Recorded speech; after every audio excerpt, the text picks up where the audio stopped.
పార్థివీపతి సాటిలేని ఘనుడైనా నీరజాక్షి అలిగే వేళ నుడి విల్లు ముడి వంచగలడా సరే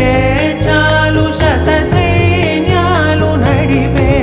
ధీరుడైనా వసుధావాణి మిథిలావేణి మది వెనుక పలుకు పలుకులెరుగగలడా భాస్కరాభరణకారుణి గుణశౌరి శ్రీకరుడు వాడే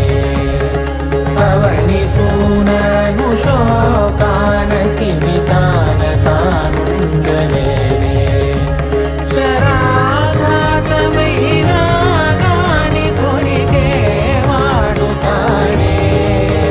సిరి సేవించి సరిలాలించి కుశలమును నిలుపగనమును దిలి కదిలే కానున్న కళ్యాణం ఏమన్నది స్వయంవరం మనోహరం రానున్న వైభోగం ఎటువంటిది ప్రతి క్షణం మరోవరం